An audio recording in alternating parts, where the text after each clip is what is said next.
Welcome to Talking New York Real Estate with Vince Rocco. Our show is all about the exciting world of real estate and in particular, how it relates to the luxury New York marketplace. But if you are not planning a real estate transaction in New York, we still have plenty of information you can use no matter where you are.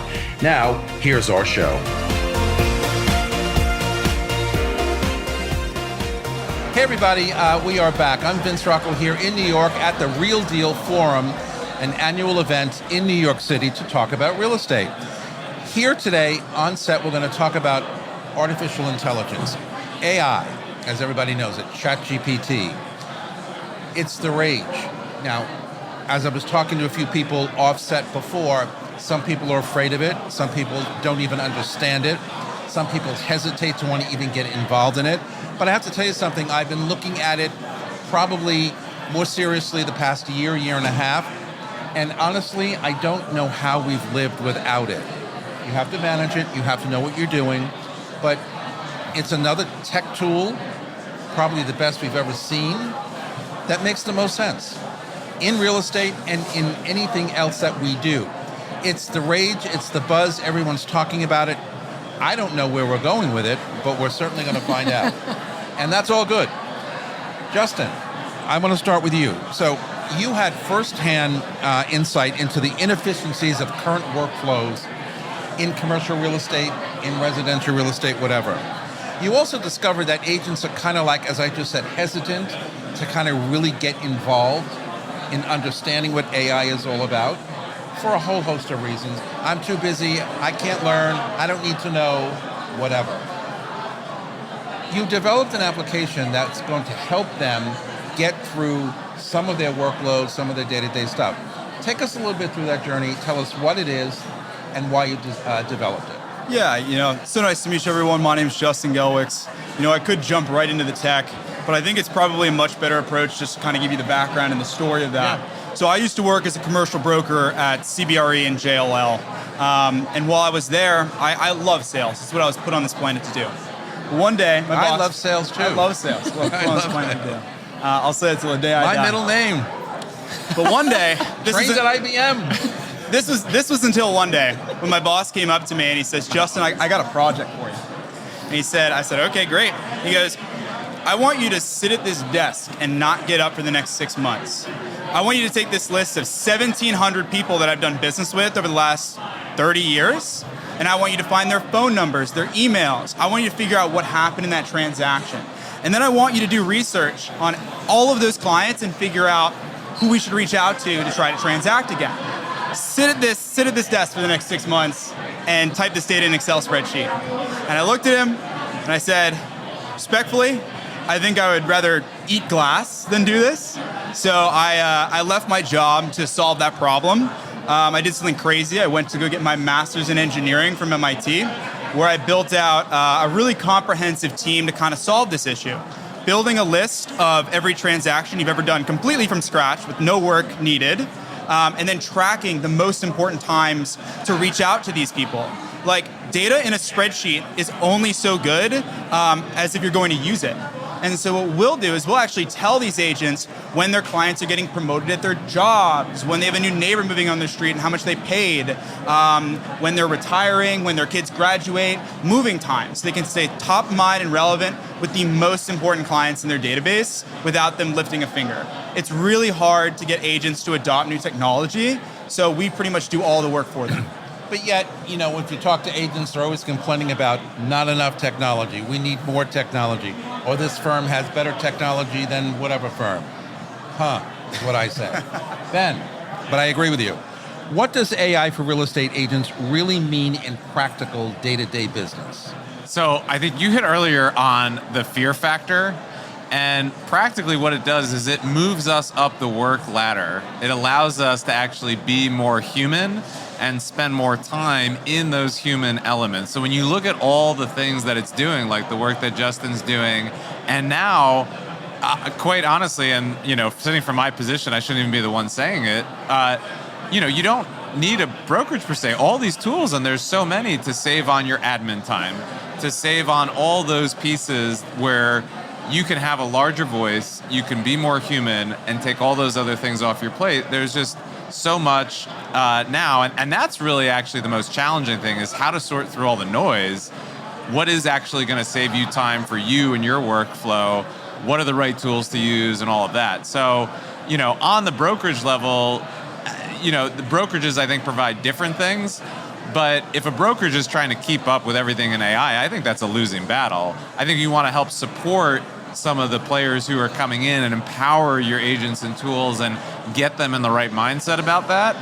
But trying to be the leader in that is like, Justin's going to run circles around us all day. So we want to be able to partner with folks like that. Yeah. Teresa, where are agents already seeing the biggest impact from AI, like right now, in the immediate? I mean, we have a long way to go, but right now, what's the impact that they're seeing currently? I think there are two different ways that I'm seeing AI impact our business, both at the brokerage level and at the agent level. One is one of my favorite phrases, delegate and elevate, right? So that's a little bit of what Ben was talking about, right? What are the things that you don't need to spend your time doing? What makes life a little bit easier, saves you time? Somebody today was talking about Superhuman for email. That helps, cuts their email time dramatically so they can spend more time on phone calls with clients. The other thing I think it does is it lets you do things that before you just could not have done. It's a little bit like what Justin's talking about. You can't go through 1,700 contacts. But if you have a CRM that's supported by AI, that lets you know who are the 10 people, the 20 people you need to reach out to today, it auto drafts texts, emails, whatever it may be, based on past phone calls. You can then edit it to make sure that it is in your voice, sounds human, etc. But now it's something that's actually allowing you to do way more things that you would have than you would have been able to do before. I think those are the two big ways. We're seeing that with CRMs. We're seeing it with note takers. One thing that's really standing out to me too, we talk about whether or not the agents will use the technology. AI is not technology onboarding in the way that we've thought of it in the past. Like when we had to onboard people onto a new CRM 5 years ago, that was an enormous lift, right? Now, if you're using a piece of technology, I mentioned note takers before, there are a million of them out there that you can use. You just test it until you test one that feels easy, right? That works into your, like the user experience with AI, there is no onboarding. You turn it on, you go on the site, you go to the app, whatever it is, and if you don't know exactly what to do just by being there, then it's not the best version, right? So I think that's one of the really exciting things about AI, is that it's not every time there's a new product, you have to learn a whole new system. It really makes it easy to learn the product if it's a good one. And Justin, the overall, process or transaction process that we as agents go through, okay? What do you think is going to be the most likely automated first over the next couple of years? What part of the process sort of will go first?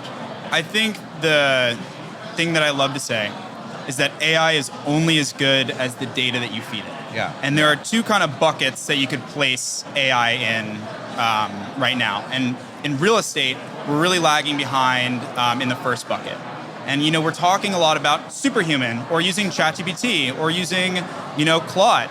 And everybody's doing that. Everybody can rewrite emails. Everybody can polish up their wording using these tools. But that's not using AI for real estate. That's just using the tools that are in the market that any human would use for non-real estate specific tasks. The second bucket would be real estate specific purpose-built AI.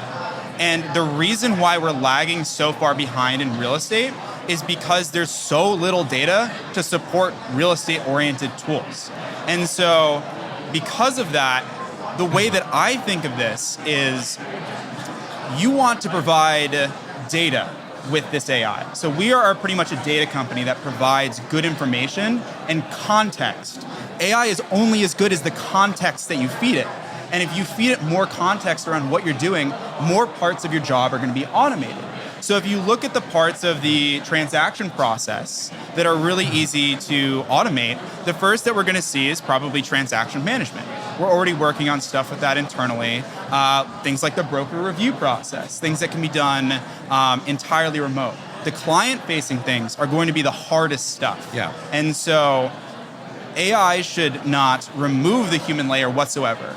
People talk about personalization in AI, and that's dumb. AI should basically give you the data to make better decisions. No, it is. It's dumb. I think so. And like, how many times have you gotten on LinkedIn people saying, "Hey, so good to meet you. I saw you did this, this, and this," and it's clearly spam and it's not even targeted right for you. I get so many solicitations on that stuff. And so like, you're losing a layer of personality there. Yeah. And so what I think is going to be the trend and the things that get automated first are going to be the transaction management side of things. I think within 2 years, we're going to see a big leap forward in marketing materials, specifically short form video content, because agents will take the time to make that because it's required to get leads in the door. And it's really easy to throw a bunch of photos in and some text and some info on the property and get really great content. And that's moving super, super fast. And then the enterprise level tools that are going to completely change the industry, those are going to come later. But you know, what we're trying to be is those enterprise level tools that hand these brokerages the data to leverage the full compatibility of AI with that context. Well, that's what we're trying to do.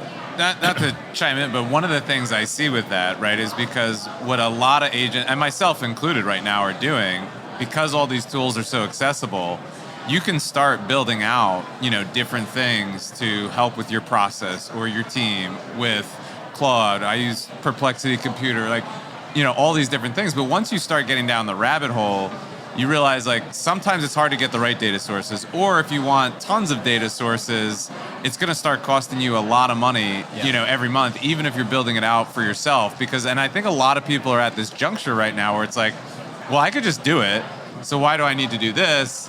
And we're kind of in this like figuring out, you know, phase with all that type of stuff and getting the best data so we could get to that thing for the process and all that. You know, in any period that I've been in the real estate business, it really always comes down to data. Access to data, accurate data, you know, enough data, etc. Ben, following on that though, what you guys just said, how can agents, you know, better use AI to improve client communication, you know, without losing, you know, authenticity? Because as you said, I think before, you know, it's one thing that we use it for what we need it for, but we're also interfacing with our clients, right? Yeah. But we don't want to lose authenticity. So We want to be real. we had a great like AI you know, summit internally, you know, recently, which was great. And I actually, you know, learned something new, is that you can have like a human badge now. I don't know if you guys know about that. I've heard about that. Yeah. I don't necessarily know what it is, but I've heard about it. I don't know either, but like, Yeah. I kind of like that idea. Like, Yeah. I mean, I promise. At the very basic level, you could always just put that on your emails if you handwrite everything. But in all seriousness, which, you know, maybe you want to do that. I think the biggest difference there's a couple ways I see agents using AI well and poorly. Right. And using it well on client communication is you write it first. You have your voice. You give very specific, you know, prompting on what you are trying to accomplish, like in this, you know, communication. And then you have, you know, your voice smoothed out, refined. It sounds a lot better. Agents, I think, have a lot of success with that. If you just try and outsource the full thing to AI, it lands very flat. You know, I also tell all my AI engines, like, remove all the hyphens, please. Like, No more M dashes. it's like, stop with those slash marks It everywhere. just replaces them with commas. Yeah, I was like, it's a dead giveaway. Yeah. But, you know, I mean, obviously little things like that. But so if you take the time and effort, and it's the same thing Justin was saying, where it's good data in. If you put bad stuff in where you're just trying to offload everything, Garbage in, garbage out. And the other thing is proper prompting, I think, with all of this, right? And really what I'm seeing and working with a lot of agents is knowing and understand, you know, how to prompt. Some of that is a mindset. Some of that is like, hey, just ask the engine to help you with it, you know, as well. Yep. And I start to see agents really turn the corner when they see the difference in some of that, and then the output that comes out of it, you know, for them. So those are kind of like, I think, the two biggest like practical things there. All right, we got to take a quick break. We're coming right back after these messages from our sponsors. This is Talking New York Real Estate live at the Real Deal Forum. Don't go anywhere. Hi, it's Stephen Bailey from Roadway Moving and Storage. Listening to Vince Rocco, you know the right partner makes all the difference. At Roadway, we deliver an experience your clients will love. For specialized services and white glove care, choose Roadway. Want to learn more? Email me at steven@roadwaymoving.com or visit roadwaymoving.com. Teresa, so is AI making the newer agents who are attempting to use it, more competitive and faster than ever? If you want to look at comparing to some of the older agents out there who, as we said before with Justin, really don't want to be involved. So newer guys and gals coming in, adopting it right away. Is it making them more competitive, you think? I think it is one way. It's really shortening the onboarding process in a lot of ways. Yeah. I mean, there are just so many different kinds of AI out there. We have a program that we use. The machine's been trained over 2 years with like 3 million hours of sales calls. You do a call, it records the call, it gives you a score of 1 to 5, how your call was. It says, Vince, here are 3 things you did really well. Here's why. Then it says, Vince, you said this. You might try saying this instead. Here's why. And it gives you the score. It tells you how much of your talk was positive, how much negative, how much neutral. And then here's the gold. It says, Vince, would you like to try that call again? Can you imagine? We can have our agents do these case studies on past calls until they get to 4s and 5s, which are the top scores, before they ever talk to a client. Can you imagine having that, not just the knowledge that comes from that, but the confidence of, I do 5-star sales calls, right? That is a big difference from having to figure it out 100%. as you go, right? So that's just one example of things that I think are making it easier to start now. We know there are a lot of challenges right now in starting, but as far as how AI is helping, I think it's really shortening the onboarding ramp. I agree.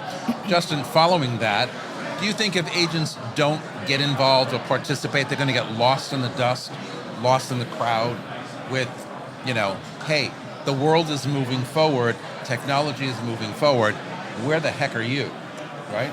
No, I do not think that they're going to get left in the dust. Okay. And here's the example that I'll give. Like, you could be a super accomplished broker, and let's say you're in your 60s. It's going to piss you off when that 30-year-old broker is starting to blow past you because they've automated a lot of the different processes. Absolutely. And you take that person, and that's probably the ideal profile of somebody who wouldn't adopt something like what we're doing. But for that person, the way that they'll never be left in the dust. They're never going to be homeless. Like, they can keep working harder to chase more deals. Right. But the thing is they're sitting on a client because they list. already have their established way of doing Yeah, they already things. have their established way of doing it, but they're working just as hard. When you spent 20, 30 years building a client list and you don't maintain that, you're working 5 times harder to get those clients. 2/3 of all deals in real estate come from past clients and referrals. Like, if you're not touching base with them, if you're not saying, hey, congrats on the promotion, if you're not giving them updates on their property, if you're not staying top of mind and relevant, you're leaving a ton of money on the table that's super easy to get. Like, the top brokers understand that leveraging their network later on is just an easy way to coast and just stay involved with real estate literally until they die, because it's so easy to make money on those repeat deals if they find a way to nurture their database. And the best brokers have either assistants that do that or have found out ways to kind of automate that. And so what we're trying to do is make it easy for all of those, let's say those aging brokers, to leverage that database easier so you don't have to work as hard. So I don't think that they'll be left in the dust, but at the end of the day, you're gonna have to work 3 times harder than you would have to if you're not leveraging tools like ours. What if I could just jump in, because on one of your comments there, I kind of, as all this was coming out, I had the same sort of thought process and philosophy.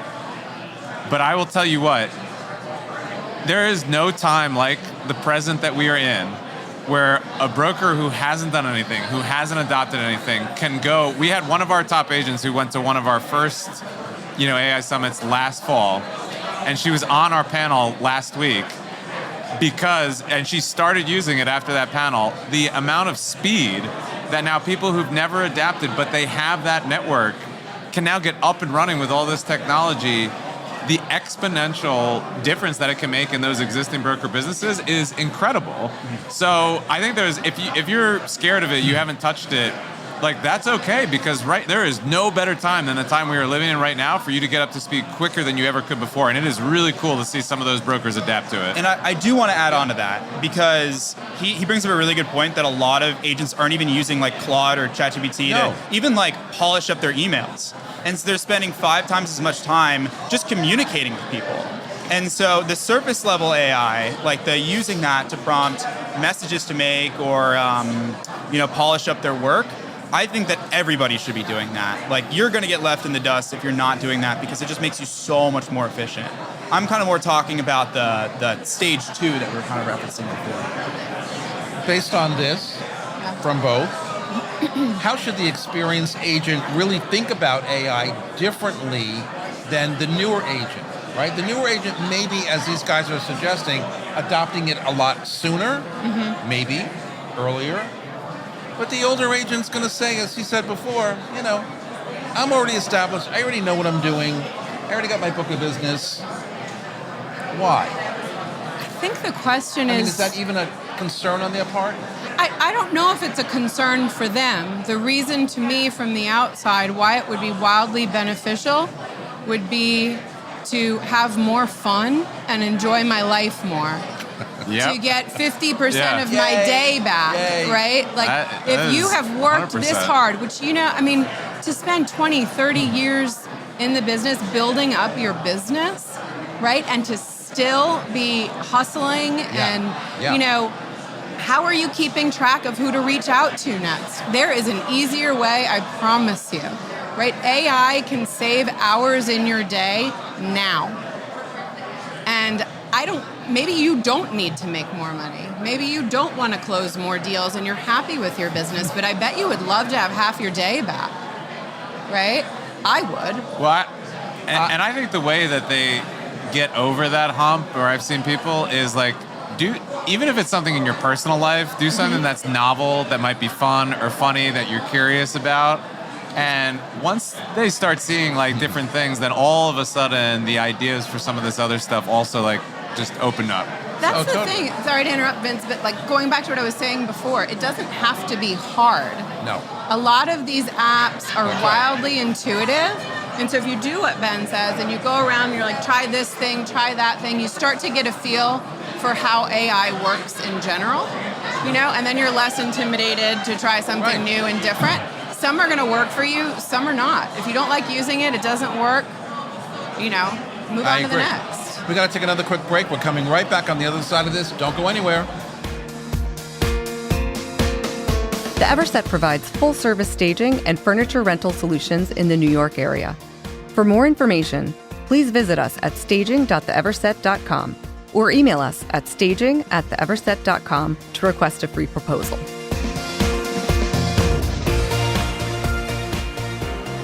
I come from an IBM background. I think everybody in the world knows that because they talk about it all the time. I'm a tech-interested person.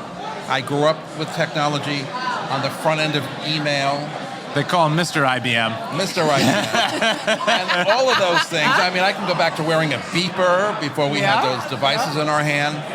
My point there is, I might be in the business a long time, but I'm very aware and astute of what technology and now AI can do for us, right? And Justin and I were talking a little off before the show started about pricing. Ben, question to you. Can AI realistically help agents with pricing strategy and marketing forecasting or not? Woo! This is a spicy one. That's heavy. This is spicy. Yeah. We already chatted about it. Yeah. So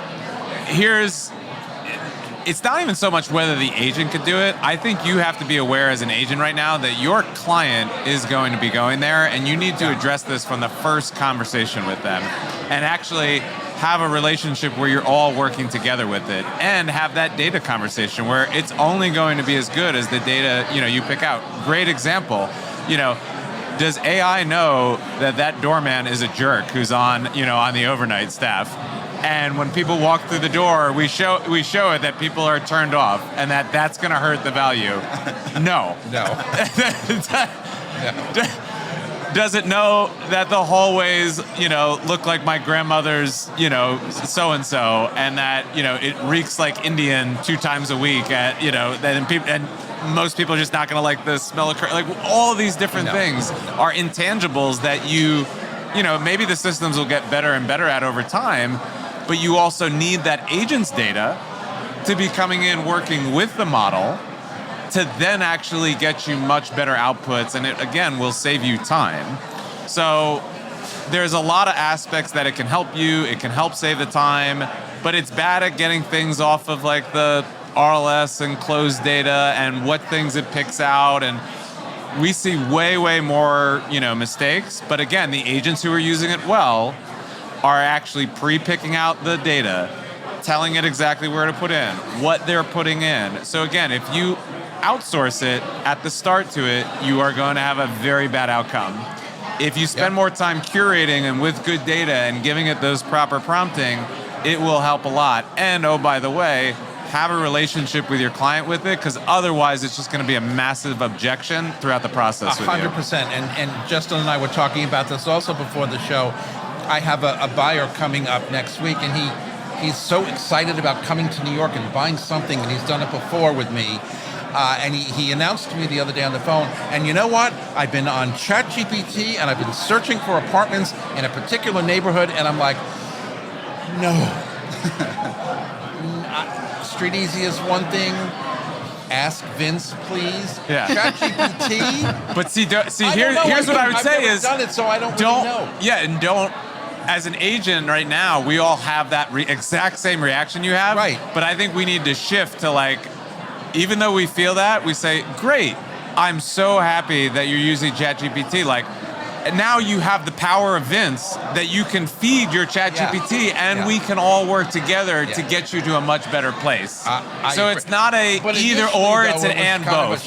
Yes. Yes. But initially it was a shock, like, what? What? So No. So you've seen here that it's interesting, ChatGPT just signed partnerships with Zillow and Realtor for individual users. Yes. So for prospecting, if they bring you a property that they found on GPT, like, sure, like you can use that and then you can make your CMA and great. Yes. But like at the end of the day, it doesn't run very well and it's not available available for enterprise subscriptions. So you can't onboard that as like an agent or as a brokerage, and it doesn't do a good job of pulling lots and lots of properties. So it definitely struggles with that. No, you're absolutely right. Teresa, what role will AI play in lead generation and identifying future sellers or buyers for us? We touched on it a little bit, all of you, but how can we use it to, kind of identify who maybe we want to work with on a buy side or a sell side? You mean for finding clients? Finding clients. So or can we? We've partnered with a company that is tangential to what Justin does, but it's really just more about relationship building in general. And it does, the founder, his name's David Friedman, he founded WealthX, sold that, he's working on his next iteration of it. It's all about relationship mapping, right? And really getting to know your clients. So talk about elevating the experience, right? It gives you a reason that to me, it's less about identifying the client and more about enhancing the relationships that you have. But it does also map people. So if there is someone that you want to meet, you can look at like the different ways of what are they involved in, what are they, what are their interests, what are ways that you can get to know them. For your current clients, it sounds a little big brotherish, but it's nothing different from what we already have, right? The data is out there. People are posting on social media. They got a promotion, right? That's on LinkedIn. It's all out there. It's telling you what you need to know, when you need to know it, just for your clients. I don't know about you, but the number of social media posts I'd see in a 3-minute period is a ton, right? Whereas if you're working with a system like this one or a system like Justin's, it's alerting you when someone you've identified as important to your business has a significant update. So that turns people in my sphere into clients, right? And because I strengthen those relationships as I go along, because I have more pertinent information in the moment that gives me strong quality reasons to reach out versus, hey, happy holidays from your real estate agent, right? Yeah. We hate those emails. All right, listen, this is worth an hour, but we only have a minute left, so they're all going to come back and do this again live in my studio next time when we have more time. But closing thought, Ben, last thought about AI in general. Have fun with it. be empowered to save yourself time, do more, help more people, and really just treat it as a novel thing right now. Teresa? I don't think I can do better than that. I Don't agree. be afraid. Don't be afraid. Love it. You're most people listening to this are at a brokerage, and hopefully your brokerage is doing something to help weed out the options. So lean on the people around you. What are you using that's working for you? I've tried these. I've tried those. No, you really must try this one. So lean on the people around you to make your search process a little more efficient, but so that you can do what Ben's talking about and just have fun trying some things. Justin? Look for tools that do the work for you. Yes. Don't look for tools where you have to learn a new platform or do extra work, because you're not going to do that. We invested a lot of time into building something that does the work for you so that you have a really easy starting point. I think that starting out by using, ChatGPT or Claude, obviously do that. That's a no-brainer. But for real estate specific tools, look for things that do the work for you rather than a new platform to learn. Okay, with all that said, we're done. They will all come back again. Like I said, it's a show that's worthy of an hour. This is Talking New York Real Estate. This is the Real Deal New York City Forum. We will see you soon. Thank you. This podcast is supported by the More Network, powered by Brown Harris Stevens. Real estate touches every aspect of our lives, from design and architecture to investing and the economy. Now there's a way to get all your real estate information in one place, the More Network. With more than 20 podcast and webcast series, the Mastery of Real Estate Network is powered by Brown Harris Stevens, one of the country's most distinguished brokerages. Discover advice from notable entrepreneurs, compelling topics, and access to top global real estate experts. Subscribe to their YouTube and Apple podcast channels by visiting GetMoreNetwork.com.